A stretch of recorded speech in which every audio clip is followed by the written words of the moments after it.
limits are always based on the fire marshal's occupancy restrictions for a given setting, and the percentages that we'll walk through in a moment are really based on the type of contact that exists in a given setting, the length of that contact, and then the predictability of that environment, as we've talked about before. So different settings are different, and so different capacity restrictions will apply to those settings accordingly. And then the third sort of main principle here that we want to refer to is simply that the maximum amount of people in any organized setting here is 250, and that essentially demonstrates that we're not opening large settings here. We're keeping settings at a cap of 250, and that will apply to so many of the industries I'm about to walk through. So the first shift that we're going to make starting next Wednesday, June 10th, is to increase the gathering limit for outdoors. That's up to 25 people that can now gather outdoors. It was previously 10.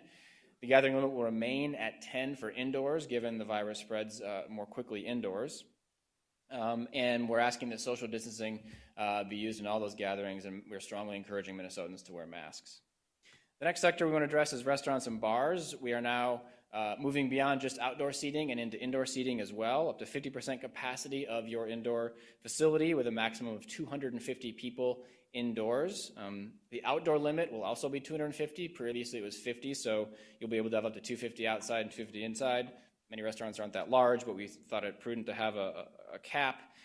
We are requiring workers to wear masks, strongly encouraging customers to wear masks. And I know that sounds somewhat awkward in a situation in which you're eating and drinking, but it's so important for the safety of those workers that when you're giving your order to the waitress or you're walking into the restaurant and transitioning into your seated area, that you wear that mask to really keep workers safe. They'll be required to wear them. We strongly encourage customers to do so as well. That reservation requirement remains. That allows for more safe and predictable movements within a restaurant setting. The next shift in terms of advancing businesses that are currently opening to a new level focuses on personal care services. This is hair salons, nail salons, barbershops, what have you. These were previously at 25% capacity. We're popping it up to 50% capacity. Both the patron and the worker must wear a mask given the sustained, very close contact that predominates those settings, and again, reservations required. Places of worship, the change here is to advance the percentage capacity up to 50%. Other than that, all things remain the same. 250 people max inside a contained area, and outdoors, 250 people allowed to congregate and worship together there.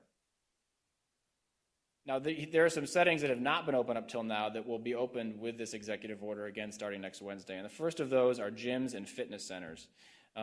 These activities, of course, require a lot of physical exertion. The environment's a little bit more dynamic and less predictable. The disease, of course, spreads through airborne particles, which increase through exercise. So the capacity limit here is 25%. Again, the max cap is 250. We're asking people to stay, again, 6 feet apart. Really encouraging you to wear a mask, again, to and from the gym and in between activities there. Of course, when you're exercising, that's somewhat impractical, but wear it as often as you can. Group exercise classes will be allowed if social distancing can be maintained. We encourage gyms to think about outdoor classes, of course, in the summer as the weather's gotten nice, and again, encouraging social distancing in all cases. We also made a move to turn the dial on entertainment venues. That was originally a part of Phase 4, but as we looked across the board at all the settings we were looking at for Phase 3, it did make sense to consider entertainment venues as well. And by that I mean movie theaters, bowling alleys, arcades, museums, these sorts of settings that are indoor entertainment. And we're opening those up at a capacity rate of 25%, again, not to exceed 250. And there's some differences here. Sitting in a movie theater is obviously different than going to a bowling alley. The limits are the same, but you'll see on the website some different guidance documents for seated recreation or seated entertainment rather, versus recreational entertainment, just to give a nod to some of the different things to consider in those environments, and lots of good conversations with industry leaders there to develop that guidance. Outdoor entertainment, you're talking about movies in the park, outdoor concerts, et cetera, they will be able to resume at a maximum capacity of 250 people. As the governor mentioned, pools open again at 50% capacity. The health guidance shows us that the disease is not spread through water, which is great. Of course, social distancing must be followed in all settings, and particularly pools, but at 50% capacity, we feel comfortable opening up those settings as well. Now, with the increase in gathering limits of up to 25, that has some implications for sports that I wanted to talk through, and we know Minnesotans are active, and it's summer, and so lots of good and I think thoughtful questions about what this all means for sports. With 25 being the cap, you can imagine 11-on-11 types of sports being able to happen, both for youth and adults. There's, of course, a different type of activity, though, in different types of sports. You have low-risk sports like tennis, where you're, by definition, quite a bit apart, and you got high-risk sports like basketball, where you're very, very close. And so low-risk sports are now moving into a phase where games and competitions are possible, again, with those social distancing requirements in place. And for high-risk sports, practice in engaging in the activity is allowed, but not games and competitions because of the significant contact. And there's lengthy and quite detailed guidance on the specifics and what's a low-risk and a high-risk sport in our guidance documents, but wanted to highlight that basic difference here, as sports are something that I know so many people are asking about and care about as we head into summer. We will also continue to retain the guidance that if you can work from home, you must continue to do so. This is one of those things that it just allows us to limit the amount of contact that's possible, and it's critical for those workers and those businesses who can have workers to work from home to be able to allow them to do that. The other piece of this is planning, and we've said from the very beginning that we've learned a lot from the businesses out there who've always been in business and have been looking for ways to make both their employees and customers safe. And so many businesses that we've talked to who've been navigating this pandemic have plans in place, right? They have plans for how traffic flow should work, how masks should work, how health screening should work. And that's really a critical part of not only keeping people safe, but building the kind of consumer confidence you need to make an economy work. Without that confidence, customers aren't going to want to come out. They're not going to want to come and engage in commerce. And so plans are really critical to getting this right. Up till now, we've just been requiring those plans for new non-critical sectors that come back into the market. But at this point, with the broad, sort of expansive set of reopenings we're announcing today, it just makes sense for every business to have a plan. And I think, for many of the businesses, this is not going to be any kind of a change because they already have one. But if you don't, and you're a critical sector business, today's executive order requires you to have one by the end of this month, so by June 29th. It also requires our departments of labor and health and deed to have additional guidance documents online by June 15th that will help in the development of those plans. Again, if they haven't been created yet, we'll have those live by the middle of this month, and there's a 2-week period where you can create them. You don't got to pause operations until you make your plan. Nothing has to change about how your day-to-day is going in terms of the plans right now, but again, this will be really drawn from CDC guidelines and help ensure consumer and employee confidence as we move into this next phase. So that's really the whole of the announcement today in terms of the executive order. A lot more details will be published online very shortly. We'll have a new website to roll out, and we'll share that information soon. This is a moment where I think we're really counting on Minnesotans to be able to re-engage in their economy, to go out and begin to engage in commerce in ways that they couldn't before, and to spend money in ways they couldn't before. And I think we're really counting on Minnesotans to get this right as it comes to social distancing and masks and being careful. And we've seen so much great togetherness in our state around that factor, and we'll continue to see it moving forward. Last thing I wanted to mention today that is unrelated to the reopening, but I think it's important to share, is that we are now in a phase of our unemployment insurance program where we're going to begin to transition to federal funding. And this is necessary because based on the clip at which we're spending our state trust fund, we expect that trust fund to go negative in early July. And so we're proactively addressing that by sending a letter to the Department of Labor to begin to draw down federal funding to pay those benefits. It will not change any of the benefit amounts or pace or efficiency of the benefits people receive. Many states have already done this, so this is a very common thing. We expect all states will have done this by the end of this pandemic. And it's just an important way to make sure we can continue to help Minnesotans get paid through unemployment insurance. The federal government has announced that those loans that come into states will be interest-free through the end of this year. And there is certainly precedent for this in many economic recessions. States borrow. We did so ourselves back in 2009 and paid it off by 2012. And so wanted to just share that with Minnesota that we're making that move. And again, we will not see any interruptions in benefits. This is just a matter of making sure we can continue that program, which has been such a critical safety net for Minnesota over the past few months. With that, I'm going to turn to my colleague, Commissioner Jan Malcolm. She's going to walk through some of the health factors related to this decision and how we're going to think about making sure ongoing that we're monitoring these indicators really closely to make sure we get it right. So, Jan.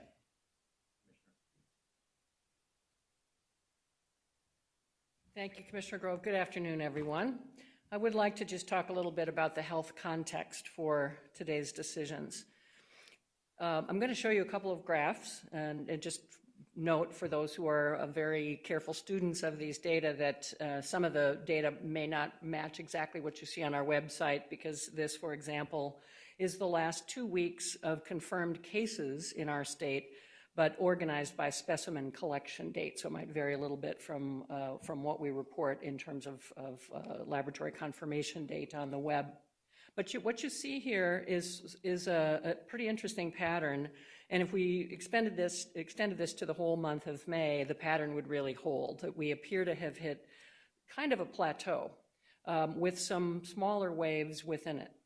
And something rather significantly changed from the second half of April, where we were really seeing what the CDC referred to as kind of logarithmic growth, to now this pattern of more of a plateau with small waves within it. So you see that we've had several occasions of several days in a row of declining cases, followed by another uptick, followed by another downturn. So that appears to be the pattern that we're in. I'll have more to say about that in a moment.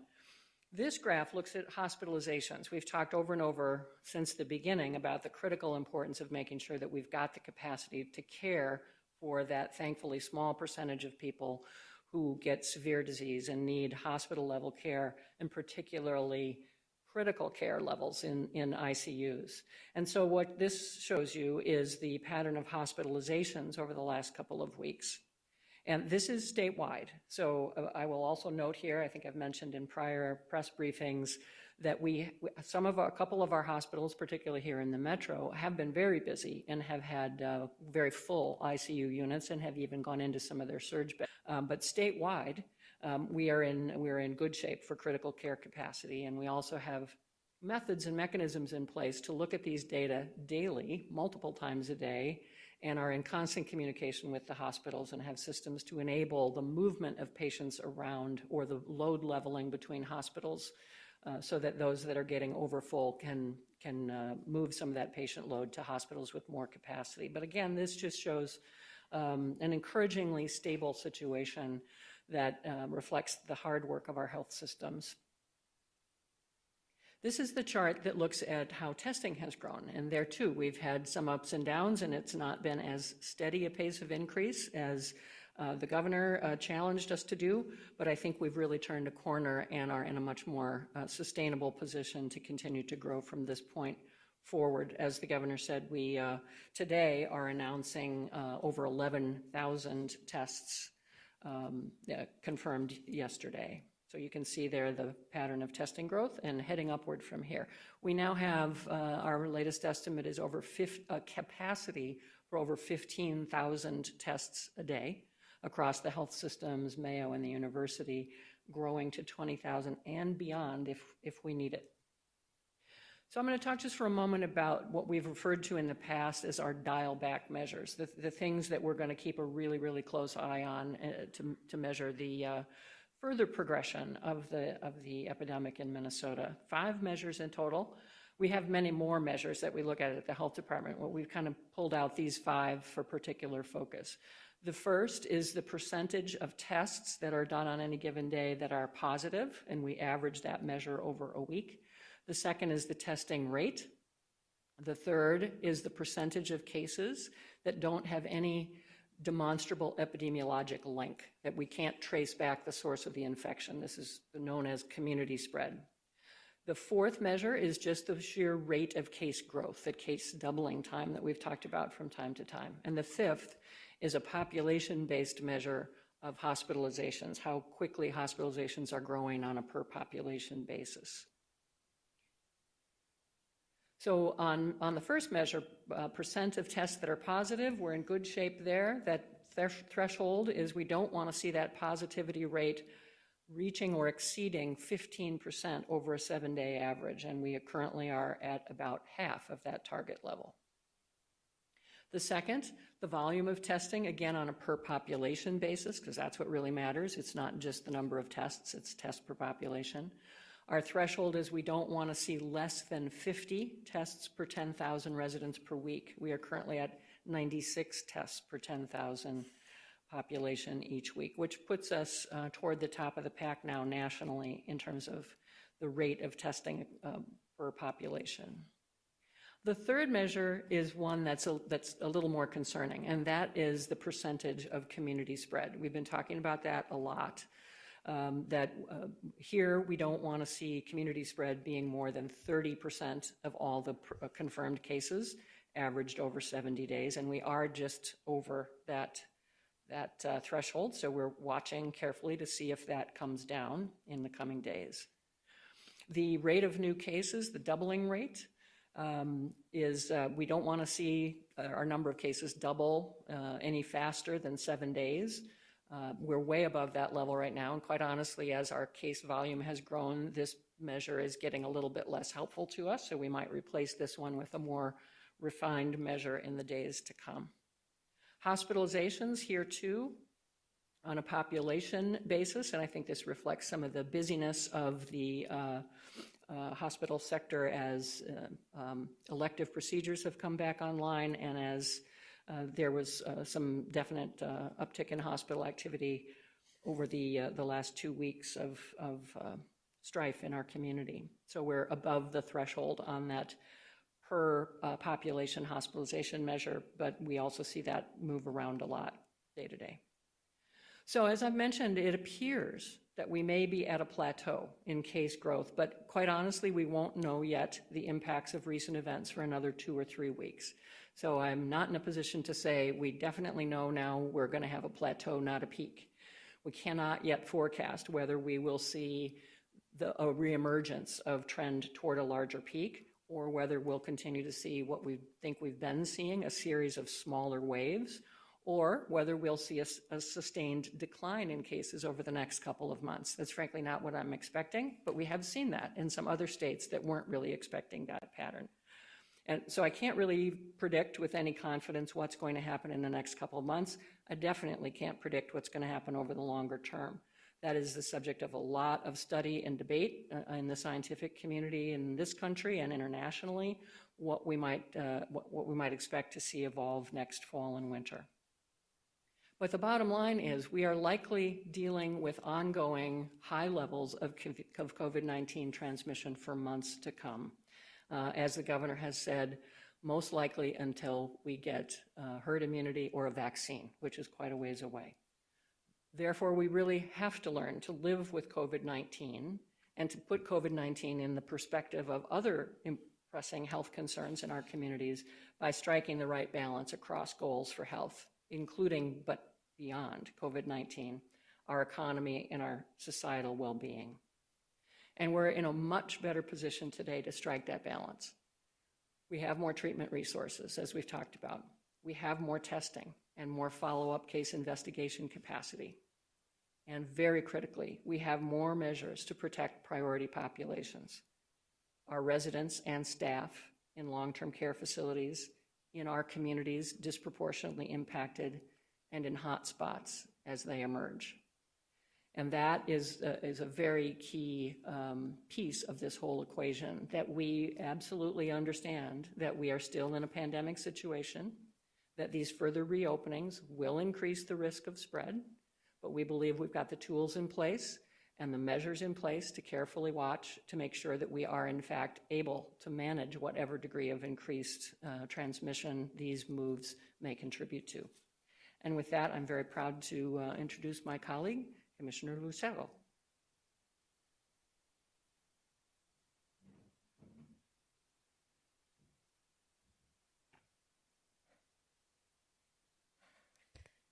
Hi, good afternoon. My name is Rebecca Lucero, and I'm the Commissioner for the Minneapolis Department of Human Rights. Now, I'm here today to specifically talk about the work for the Community Resiliency and Recovery Workgroup, which I have the honor and privilege of co-chairing with Lieutenant Governor Flanagan.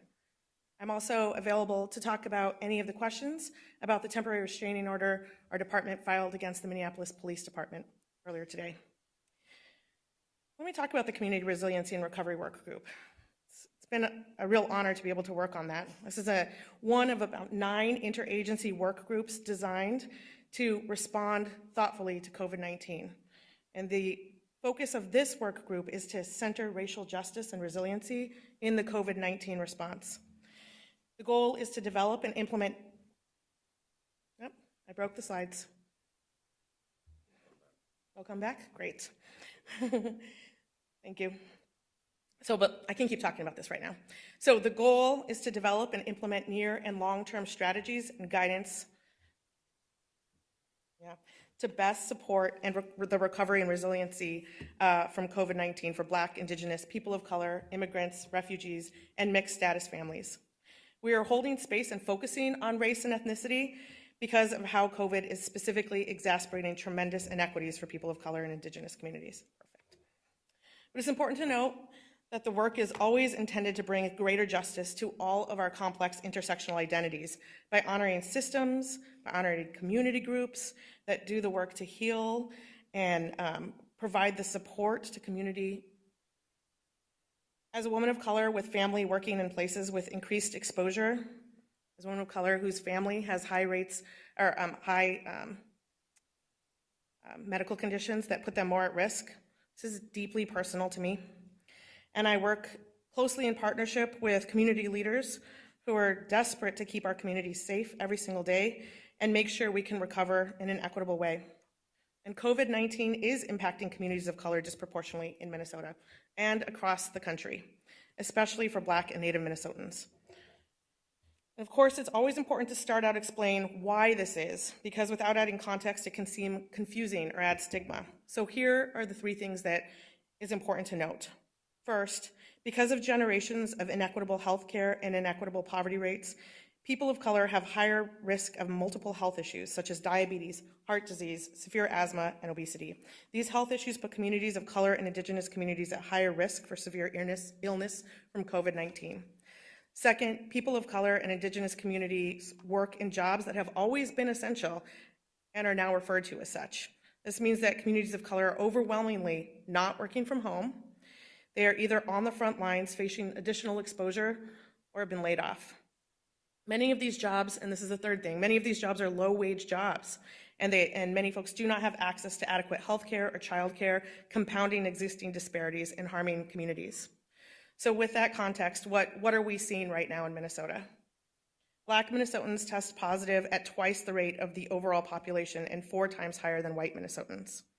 And Latinx Minnesotans test positive at nearly 3 times the overall population and 5 times higher than white Minnesotans. Let me talk about that data a little bit differently. So Black Minnesotans make up 6% of the population in Minnesota, and yet make up 24% of those who have tested COVID positive. So we have been talking about this issue for a while, and I really commend Commissioner Malcolm for raising this issue consistently. I believe that there's only about 14, 15 states around the country that are talking about COVID-19 as it relates to race and providing data. So today we are continuing that quest. So we launched an online dashboard. You can see it online right now. We're providing data in as disaggregated a form as possible, and we're working on improving our disaggregated data processes within our state systems. You can go to mn.gov/COVID-19 to learn more. So I'm asking you to talk about this issue, talk about race and COVID-19, and when you do, please provide that context to prevent any stigma or confusion around it. So I want to talk about what the Community Resiliency and Recovery Workgroup is doing to address these inequities. First, we listened a lot. We heard from countless community members and workers, and then we have been acting fast to respond. A few quotes to note. I drove to 4 testing sites locations today, desperate to get tested. Nobody would test me, even though I have symptoms. There are too many bureaucratic hoops to jump through to get tested. I don't know what to do and I'm scared. Or I have a friend who does not have a car and is finding it hard to get testing. I'm hoping we are thinking about those in our communities who do not have cars. How can you come to directly to our community? Or I don't have insurance. I cannot get tested. Please help. And to each one of those people that we heard from, we have very quickly put systems into place to change that and solve these problems. We developed a 5-point plan to increase testing for people of color and Indigenous community members in Minnesota, and we are implementing this quickly. First, broad access to community tests in community sites. This is happening. We did a test run. We learned a lot, and you should start seeing a lot of mobile testing sites in the weeks to come. Next, increased testing at community health clinics. This is also happening, and I really want to stress the no barrier testing that we are talking about so that everyone should be able to get a test that they need no matter what. Of course, we've prioritized testing in industries where people of color are heightened exposed rates. We talk a lot about keeping communities safe by encouraging communities to wear masks. And then, of course, we want to make sure our messaging is as accessible as possible by ensuring that we are translating as much documents as possible. Let's talk real quick about that, the mask issue. In the last 10 days, we've actually provided 100,000 masks to community. In fact, yesterday we distributed half of those masks to about 65 community organizations who have folks working in community right now on the ground in Minneapolis as part of the protests, gatherings, and mournings that are going on as a result of George Floyd's death. Additionally, the Lieutenant Governor dropped off 200 masks to the memorial on 38th this week for folks who are gathering, serving food, organizing, who are not able to bring their own masks. We are committed to ensuring that folks are safe and have the space to be in community at this sacred space. Let me talk about another priority, worker protection. That was something that Commissioner Grove talked about is a really important part of this. The Community Resiliency and Recovery Group has built into it members from the Department of Labor, from the Department of Economic Development, from DEED, and they are working right now to put together trainings that are geared to and for workers, for worker protections. So you'll see these trainings in the coming week, and it's essential that employees understand what's required. Employers have to understand, and employees have to understand. That way, the workers have the information they need to do their job as safely as possible. Another priority, community organizations. You are the lifeline of our city, of our state. You are incredibly important. We are certainly being reminded of that yet again this past week. So we are working to get funding directly to organizations run by and for communities of color who know best what is needed for recovery and resiliency for for their own community. I'll also just mention again the translations, because this is important. So all state agencies are now expected at a minimum to translate COVID-19 materials into Hmong, Somali, and Spanish, unless and also community-specific languages as well. We're doing more than just translating. State agencies are working to bring in more people who speak multiple languages to provide assistance to communities speaking multiple languages. We are striving to be responsive and representative of the communities that we work with every single day in our effort. This is what's required to build an inclusive community in Minnesota. As you can tell, there's a lot of important steps that are happening right now, and there's a lot more work to do to intentionally center those who are the most impacted here. I just will leave with a couple quotes from community members who we've been meeting with on this issue that I think are really important to talk about the resiliency that is inherent in our community. So first, we see this as an incredible opportunity. We are innovators and we work hard to serve our community. Another community member said, "We are in an era of unprecedented cooperation and collaboration amongst our orgs. We are deliberately trying to reject the colonialized model that creates incentives for us to compete against each other. This is a moment to leverage." Another community member said, "The beauty of this situation is we get to strip this house to the studs and ask ourselves if what we built was working and rebuild it." And another said, "We embody resiliency." Thank you very much.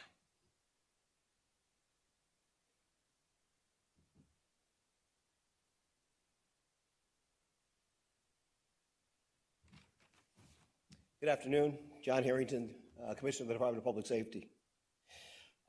We've had a few good nights.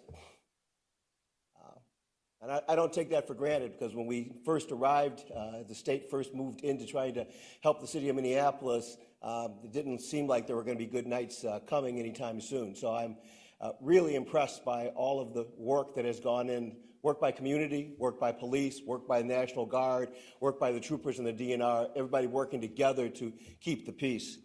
And we're moving now from that place where we've had some good nights into a place where we're talking about resiliency for our communities rebuilding, whether it's rebuilding physically, cleaning up the mess and cleaning up the burned out buildings and reopening stores and tearing down the plywood, all the way back to trying to get some pharmacies open again so that grandma and grandpa can get their medicine and not have to drive out of state to try and find their medicine. So we're building our way back toward resiliency. I will tell you, over the weekend, state assets, local police, county sheriffs, military resources are staying prepared. We're going to be still out there. We're reducing our very public-facing presence, but there's going to be just as many people working to make sure that Minnesotans and people in Minneapolis, the Twin Cities, stay safe. Our law enforcement partners, we met, and we think that, frankly, Minnesotans and Minneapolis folks and Twin Cities, St. Paul folks knocked it out of the park on the curfew. Every night, it got better. First night, we had a few more folks that wanted to, I think, test the waters. Every night, it got quieter and quieter to the point where we don't see any need for the state to have a curfew. And so there is not going to be any curfew this weekend. Last curfew ended this morning. We are in agreement on that. But we will ask, just as you stayed inside and you stayed close to home and you stayed at your businesses to make sure that everybody was safe, we'd like you to continue doing that. We think that has really worked. It has allowed us as police officers to get after the bad actors without having to worry about having somebody step out into a crossfire that we didn't want them to be in. It allowed us to chase down the bad actors in cars without worrying about who was going to be in between us and them if a chase started. So we appreciate what you have done already. We'd like you to hold on to that sort of ethic of staying home and keeping the peace yourselves for a couple more days. We are going to keep the Multi-Agency Coordination Center open throughout this weekend. Frankly, this is a matter of being vigilant. I've mentioned that in my mind, while we have had some success, success is never a guarantee in my business. And so success is as guaranteed as we are watchful and aware. And so having the Multi-Agency Command Center open will make sure that the people that are keeping track and that the assets necessary to respond like that are ready and able to go. The State Patrol is going to start sending some of the troopers back to those greater Minnesota roadways where they're so desperately needed. I talked to a couple of chiefs in greater Minnesota that said they want their troopers back. I think that's partly they're getting tired of taking the crash reports themselves, but just as much as that, they want to see those troopers there because those troopers are not only highway patrol and highway safety, but they're also the backup for those local departments when times get tough. And so we're starting the process of demobilization or sending those troopers home. That started this morning. And the National Guard is going to continue its core missions here of fixed site security, but we're also starting to demobilize that. And there's a plan to move those folks forward and get those teachers and plumbers and grocery store owners and all the rest of the folks that make up that National Guard group, get them back home because, once again, their families need them, their communities need them, and we have less need right now than when we started. In addition to the assets that are starting to demobilize, there are other assets that are mobilizing. ATF, Alcohol, Tobacco, and Firearms, is on the streets working on explosions, on fires, and working with us with the local fire chiefs to make sure that those who set those fires are held accountable. The FBI is working with us and the BCA to look for those folks that we have seen out and about with guns in the night. And we continue to get those reports from community. And we're looking for them actively, and we're continuing to take information on that. We are going to continue our investigatory part of this long after you stop seeing uniforms standing guard at corners until we have held people accountable. When I was at the MAC just a little while ago, talking to the rest of the cops and the fire chiefs and everybody else, the emergency managers there, and we sort of talked about this as sort of a graduation. We arrived code 3 in an emergency, and within a day or so, we were monitoring and managing a crisis. And right now, we're moving into a place where we're prepared for resiliency, but we're prepared to be resilient with vigilance, where we are keeping track and we are watching and we are prepared to respond if an emergency reemerges. that, I would turn it back over to Governor Tim Walz. Thank you. Well, thank you, Preston. I appreciate your patience. We had a lot of information. It's, I think, one of the bigger days since back in March when we entered emergency order, and then the end of March where we issued the stay at home. Returning to a place where I think many want to get to. We're going to have to work together. I want to thank Commissioner Lucero on this work. Just to be clear, what everybody was listening there is the angst that you saw on the street is a whole bunch of things piled together over an awful long period of time. One of those is health disparities, and that's what you heard there. So I just want to say this work was started in April before the situation of the murder of George Floyd, but it's those types of things that need to be addressed so you don't get to that point. I would address on the curfew, I really do want to thank Minnesotans. We asked you as we took the violence off the street, and we separated those folks who wanted to tear down our communities from those who are out there to build up our communities and make it better. What I would tell you is the folks who are on the streets now, those of you who protested peacefully over the last week, changed the policies on chokeholds in Minneapolis. This is what direct citizen engagement looks like. And what I would tell you is we want to get really good at protecting that. I would encourage you, please don't quit.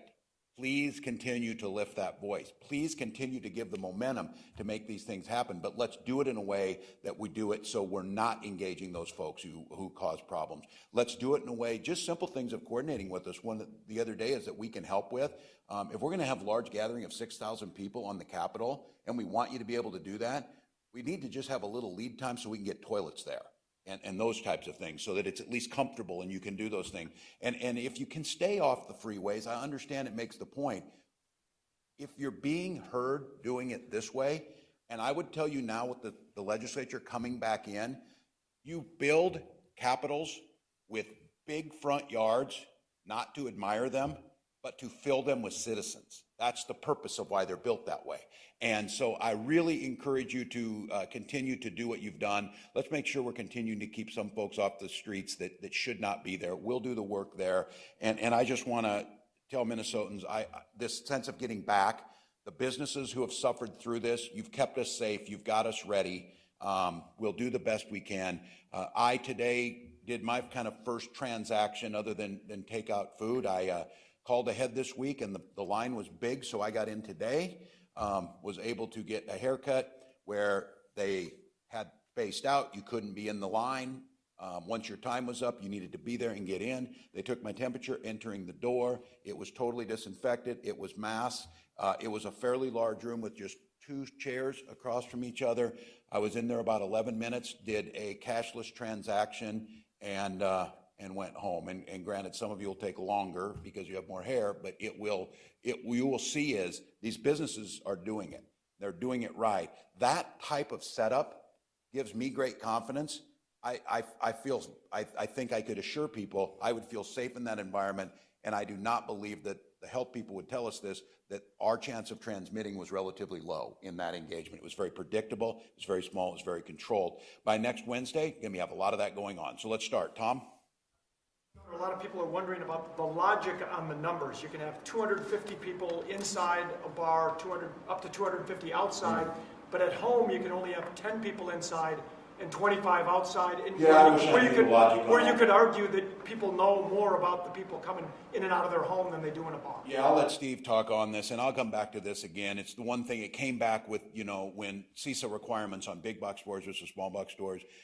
Sometimes it's not necessarily, the logic is a little bit harder to follow. Jan and Steve may talk about this. I just want to be clear to Minnesotans, there's not a fix on this. If you look across the country, and I do think you need to recognize, and this is why I'm asking for some due diligence here, this puts us into one of the more open states is how things are going. But we're using lessons learned from those other states. And Steve, maybe you talk about this, but I'm certainly not going to tell people that there's not a fallacy in the logic on some of this, that we're trying to balance a lot of things. And I think it'd be a good time for me to tell you this too. When you looked at those numbers that the health department put up, you saw us as red on a couple of them, slightly red in a few areas.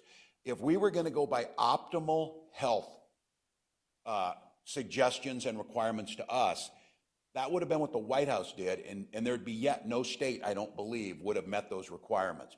So I have said all along, you have to take the health requirements, but you also have to take the well-being, and you have to take the economic requirements, and some of this has to do with that. So Steve, I'll I'll put you on the spot to explain how some of these fallacies work out. Thanks, Governor. It's a great question, Tom. And I'd say that,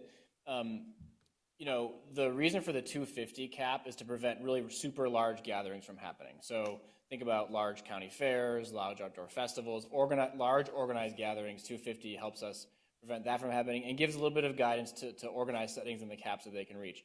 That's different from a social setting. In a social setting, if you're getting together with a bunch of friends, that's a social setting. There's not an organizing body. There aren't regulations. There isn't a COVID-19 preparedness plan. There's not those structures that are in place that come with more organized settings or businesses.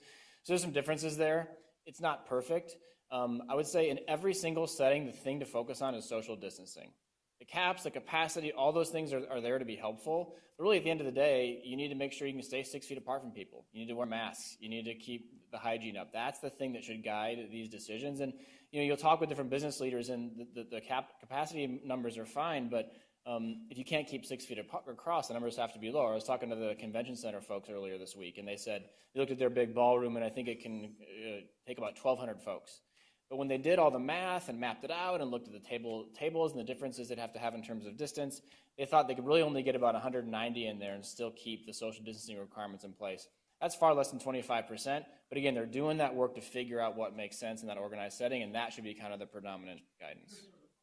The 50% capacity in churches, would that pertain to funerals or memorial services? Yes.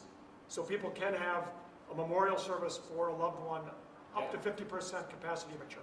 Yep, the weddings, the funerals, those religious ceremonies or non-religious ceremonies that are such important life milestones, they can proceed with that 50% capacity cap. But again, that social distancing metric is the most important one. So that's critical to look at to make sure that you organize a setting in a way that allows people to remain distant. Would that be? Yes. Did you go through the organized sports?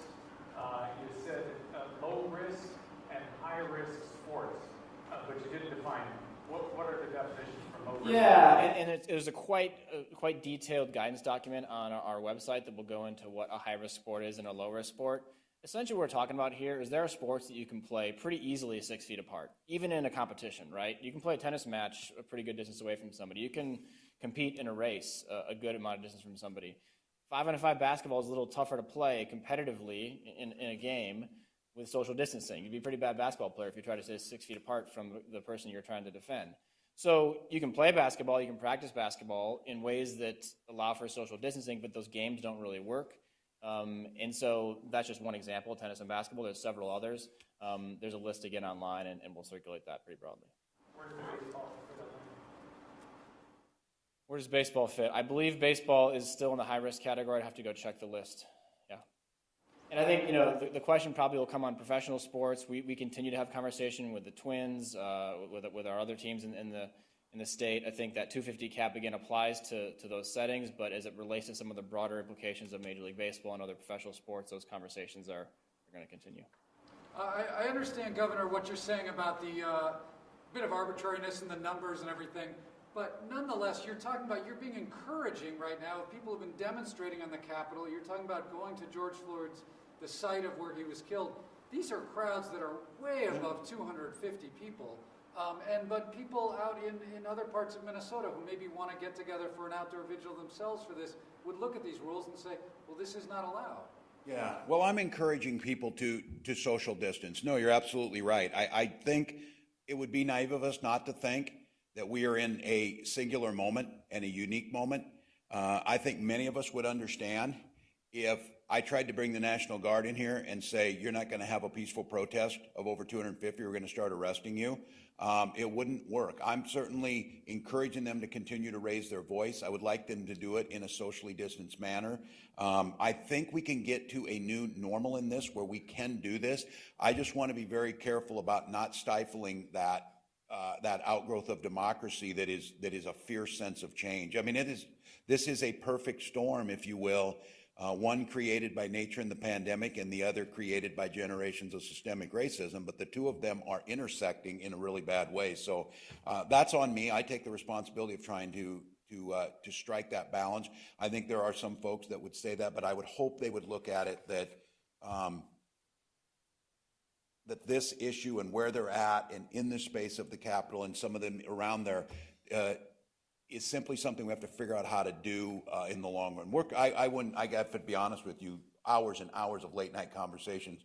I won't speak for Commissioner Malcolm, but I don't think I would be wrong that she expressed deep concern about a lot of these being close together and what's going to happen. So it's a good question. Yes.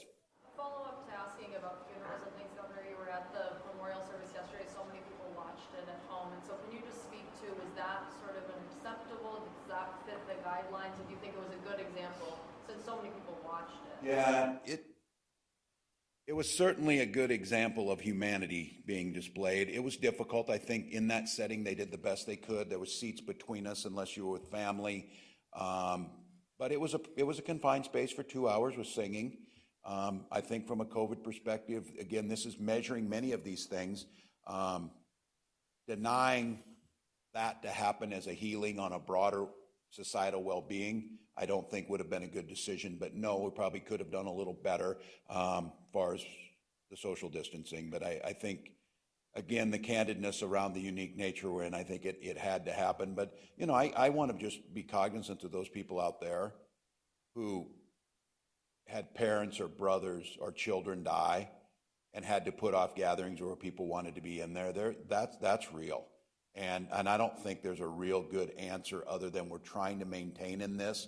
And this situation is of global importance as it was yesterday. But I would say to those people who are feeling that way, you have every right to feel that there's not a sense of fairness in that this situation came upon it. So. Can I ask a question for Commissioner Malcolm? If I was listening correctly, you showed a range of options of what might happen in terms of the continued, if we're ebbing in cases and a continued decline. And one of the options was, well, it could slowly decrease over the a few months. And if I heard you right, I think you said, but I don't think that's going to happen. I wondered if you could elaborate on what you think is going to happen. Have you looked at the information? Do you have a hunch on where this is going to go from here? Because it sounds like you do. Well, actually, I was trying to communicate that I don't really. I mean, I think that there are all kinds of theories and projections, and we're watching closely to see what happens in other states. The epidemiology looks like it's different from place to place. The shape of curves, peaks, declines, plateaus. What I was sharing with you was the last month's worth of data looks as though we may be at a plateau with some smaller waves kind of on the top of that plateau. What I can't say with any confidence is whether that pattern's going to last, or whether, in fact, the climb toward a peak is going to reemerge, or whether, as we are seeing in some other places, whether we'll start to head more steadily downward in terms of a decrease in our cases. If we do head downward, the temptation is going to be to think, well, great, that's over with. But leading epidemiologists are warning us that a decline in cases may actually indicate this might be more like the 1918, 1919 flu pandemic or H1N1 about a decade ago, which had kind of what we've been seeing so far, a relatively small wave followed by a much larger wave the following fall. So all of that is just to say, this is just fast emerging, and we're going to just have to continue to watch and monitor. But the point of the slides was just to say something changed between April and May. We're in a more stable situation at the present. We believe it's, I would say, more likely than not that we will stay in a situation where we're going to continue to have a fair degree of COVID in the community for quite some time to come, which is why a sustainable of openings of society, coupled with some really vigilant public health measures, is what we've landed on. As a follow-up to that, you've had about a month of a focused strategy in long-term care. Obviously, there's been a lot of deaths, prevalence of deaths in long-term care. Are you seeing any evidence of that strategy working? Are cases declining in long-term care? Are you seeing anything working? Yeah, actually, we have seen some evidence of progress. We've seen a number of the number of facilities that have current cases declining. A lot of facilities who had cases previously no longer do. And just this week, we got some confirmation that if you look apples to apples and just looking at skilled nursing facilities or nursing homes, Our per population case rate is less than the national average, and it's about in the middle of the pack. And the same is true for fatalities among skilled nursing facility residents. So we have a clearer line of sight into the data. We are working really hard now to get better at spotting outbreaks quicker and responding to them more vigorously, and it is starting to really show in the increased infection control practices in those facilities. To you both, Governor, yesterday you tweeted out and said if people were at a protest, they should get tested. Our reporter, my colleague who covered one of the protests, went to go get tested herself and said she could not. So how? Why were they not able to? I don't know for sure. Honestly. Out of test or I had denied? a similar experience, Governor, where a site said that they were only testing symptomatic people. So should they be? That's not the guidance. No, they should not be doing that. And again, we were very clear to people to try and change this. I'll let Jan to see if that information is. I just again conveying this. Our testing strategy involves a coalition of public, nonprofit, private hospitals. It's a coalition of the willing to be able to come in. We try and put out the guidance and try to have it be universally accepted across. I was very adamant about this, that I don't want people to have to say, if you don't want to say you were at a protest, what I wanted was no barriers, I need tested for COVID. That's where I'm at. Jan, I'm going to have you address this, but that we have to fix, because if there's any discouragement about getting tested, that's what's going to be a problem. So let's figure, we got 3 people who couldn't get tested. She was not able to get a test because she didn't have symptoms. So what do you do? What are you supposed to do? You got to go and say, I was at one of these protests, please test me? No, that, it is very regrettable that sometimes the guidance takes a while to trickle out. I'm sorry to hear, and it's instructive to hear that several people have had that experience, but the guidance is very clear that that we are encouraging people who have been part of the part of mass gatherings to go seek testing if they were in part of those mass gatherings. So we are encouraging people, symptoms or no symptoms, if they've been in these large events, to go get tested. We've given guidance to the providers that they should not require people to have symptoms in order to get tested. So that is not what is supposed to be happening.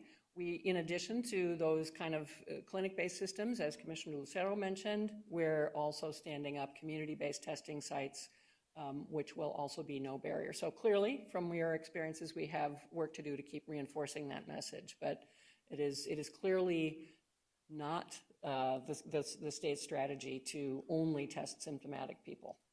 Governor, for all of you, I have not ever been tested yet, and when my trooper, remember early on, tested positive and had COVID-19, I self-isolated for the time. One of the reasons is because there was a shortage of tests. Now there is not. So I will wait my 5 days, and then I will go through it because I was out in these. Conversation with the NHL recently about whether or not the Twin Cities could be a hub for a Not recently. I've spoken with and had contact with the NFL and Major League Baseball, but not the NHL. And I think that's what we're trying to look at. And as I've told these folks, it's our intention, if possible, and it makes sense health-wise, is to have our pro sports here. So I know they keep talking about us being a hub to be able to do this. I think that's something that we certainly, if we can make it meet the health requirements, want to have happen. But the NHL has not consulted. They have not you or the personally to commission. me. No, I have not yet. In this case, Yep. I'm curious if kids will be able to have graduation ceremonies now?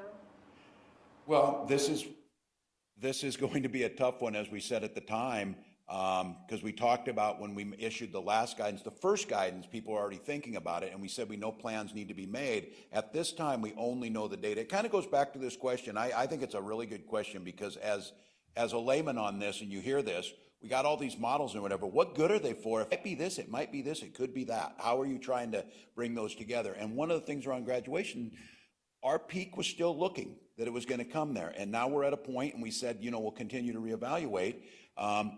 They could follow the guidance that is given out for weddings and gatherings and outside types of events.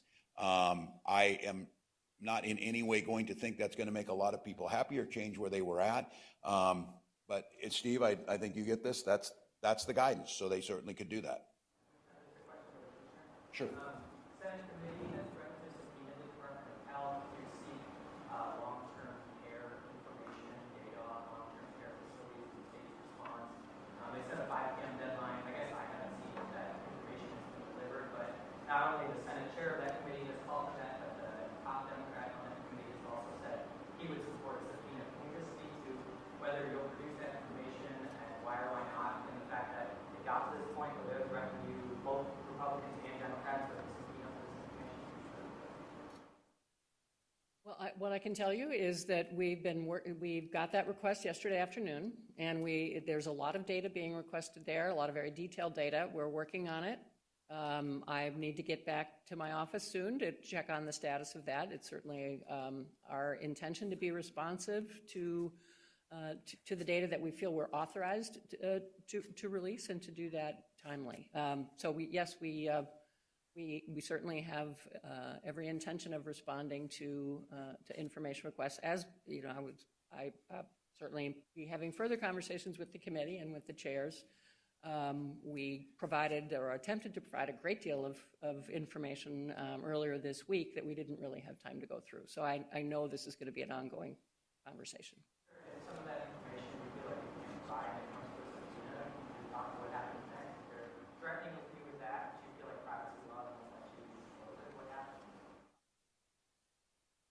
That is, I think, part of the question is what data can be shared while protecting privacy rights. I know that there's been some legal analysis of that, and if the committee doesn't feel like our responses are in fact responsive, as I think the chair said, that is an unusual move, and we would just have to see what happened. It's certainly our hope that what we're able to provide is responsive, and we don't need to go that route. Can you clarify wedding receptions? We have a question coming in about wedding receptions, not necessarily ceremonies, but gatherings after a wedding or funeral. Yeah, it's a good question, and maybe I should say what I should have said before, which is these guidelines, they're important, they're critical, and they're profoundly uncomfortable to create. I just want to be honest about that. This is not something that we enjoy, the sort of social engineering aspect of this, but it's so essential that we have these guidelines to make sure we can do this in a way that's safe. You know, as it relates to wedding receptions, you would consider that in the same way you consider the wedding event itself. If it's at a restaurant, then of course it would follow the restaurant guidelines. If it's in another venue, again, that same capacity restrictions for events and entertainment of 25% of capacity, a max of 250. Obviously, the things that you would associate with a wedding around dancing and things like that would have to be taken into consideration as it relates to social distancing, because that, again, is the bedrock principle of all these things. So, and that, again, applies to both church and non-church settings. This morning, Senator Gazelka gave quite a bit of remarks, his most in-depth public remarks to date. He said a lot of things I'd like you to respond, but the first thing I'd like you to respond to is he asked that you and Mayor Fry give a public apology to the people of the Twin Cities and the state of Minnesota for what happened Thursday and Friday and Saturday with the damage. I'd like your response to that. Well, I've said all along on this, the buck stopped with me on everything that we do. An unprecedented spread and replicated itself in other cities.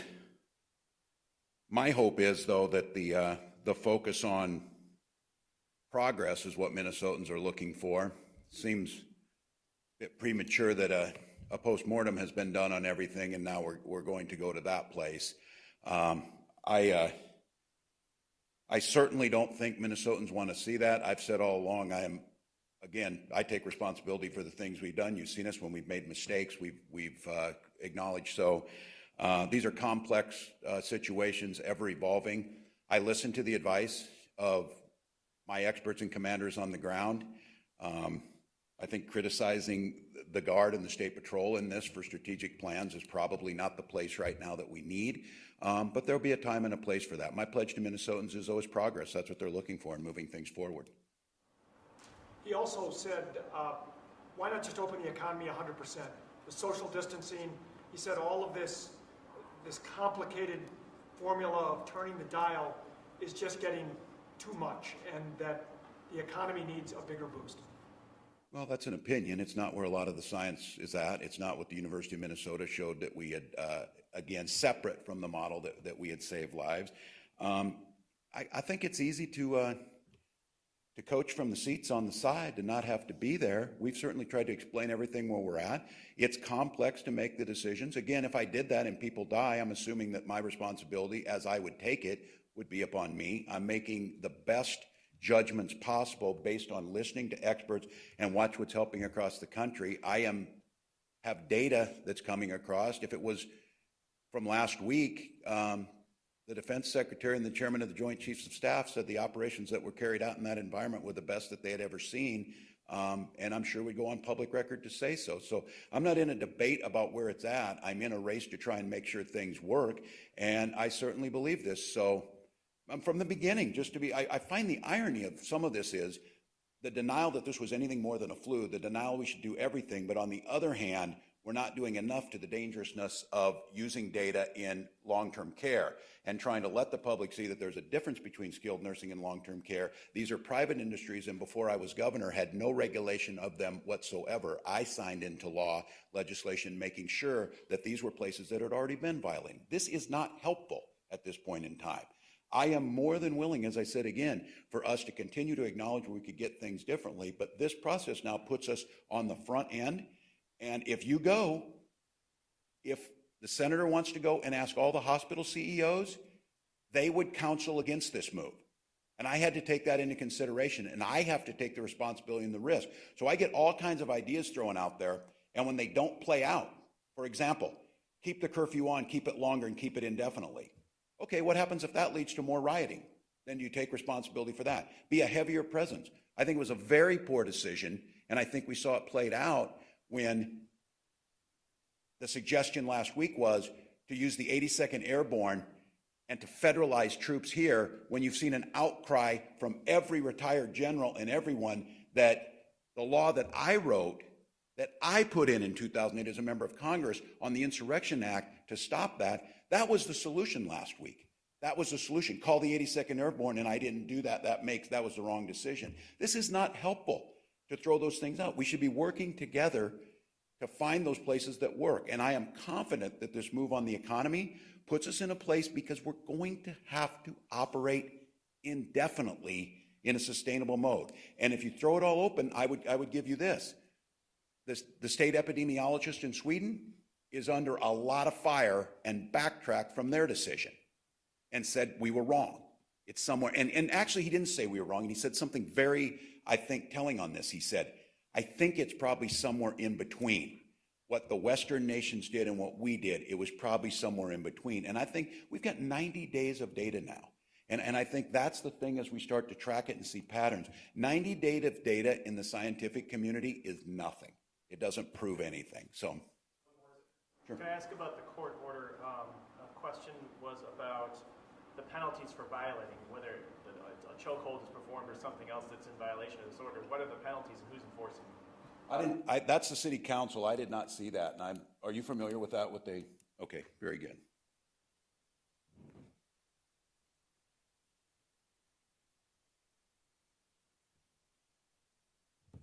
Yeah, thank you. So just for a little bit of context, today the Minnesota Department of Human Rights filed an emergency court action and a proposed court order that details immediate changes that must be put in place. These changes are designed to stop ongoing irreparable harm to Black, Indigenous, and communities of color who have suffered generational pain and trauma as a result of systemic and institutionalized racism. Every one of the changes that were put forth, including the chokehold provision, come directly from community and have come directly from community over and over and over again. As Minnesota Civil Rights Enforcement Agency, we are committed to doing more. When it comes to the ban on chokeholds, I just want to explain what's going on there. Currently, chokeholds and neck restraints are permitted. In fact, in the policy and procedure manual, it is permitted under a variety of situations to utilize a chokehold to even render someone unconscious. So with this change, chokeholds and neck restraints are prohibited for any reason. This requires the city to amend its department policy and procedure manual to make that change. If this isn't done, then there would be a contempt of court, and the court would have broad latitude to be able to implement changes or enforce as they see fit, given the circumstances that come before them at that time.